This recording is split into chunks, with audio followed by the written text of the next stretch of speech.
Okay, so last time we talked about Pascal's principle and pressure, and today we're going to talk about buoyancy. So here are your homework questions to have for the next time I see you. The first one, a block of wood of mass 3.5 kilograms floats in water. Calculate the buoyant force on the block. And 2, a floating object displaces 0.6 cubic meters of water. Calculate the buoyant force on the object and the weight of the object. And remember that the density of water is 1,000 kilograms per cubic meter. So keep an eye out through the video for how to solve problems like these.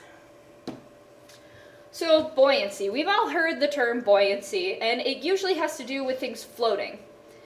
And that's true. Anytime an object is submerged in a fluid, like water or air, there is a net force acting on the object.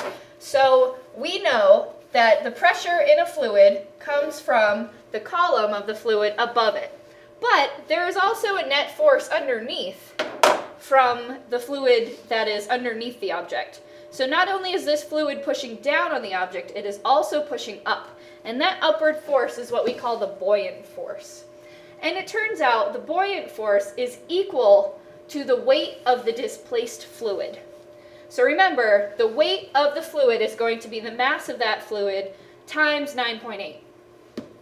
And the amount of force pushing up on this object is the same as the weight of that fluid. And this is what Archimedes figured out. So he was given a crown by a king, and the king was told that this crown was gold, but he wanted to be sure that it was gold. So Archimedes was given the task of figuring out if it was actually gold or not. So what he did was he was trying to figure out how to do this, and he realized that he could do it by densities. And the story is that he was in his bathtub, and he brought the crown into the bathtub with him, because he's a weirdo like that. And when he put it in the water, he noticed the water level rise a little bit. And he was able to calculate the density of the crown because of its volume and because of how much water was displaced. And he ran through the streets yelling, "Eureka!" because he figured it out.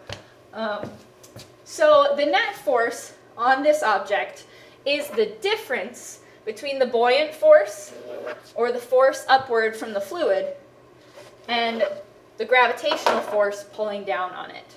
That is the net force acting on any object in a fluid.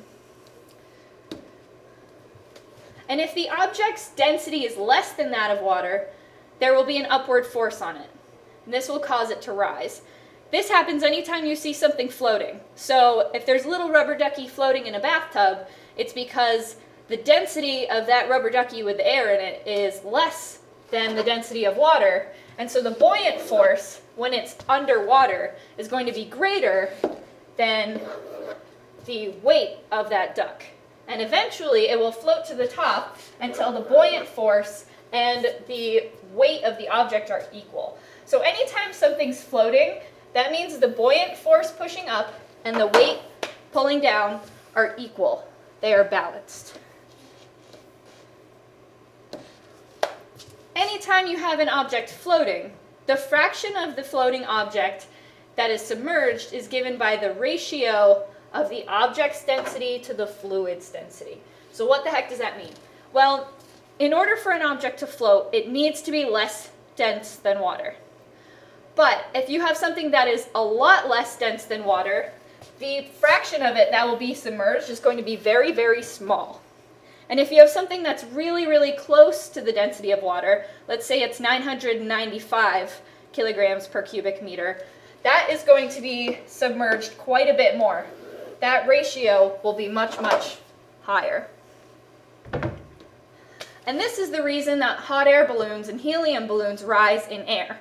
So if you remember, air is a fluid. Not just liquids are fluids, gases are also fluids. And helium is much, much lighter than air. It is much less dense. And because it is less dense, that means that while it is submerged in air, i.e. still in our atmosphere, the buoyant force acting on that balloon is going to be much greater than the weight of that balloon, and it will cause it to rise. So now that you know what buoyancy is, and when buoyancy and weight are equal to each other, go on back to these questions and try and answer them and have them ready for the next time you come to class.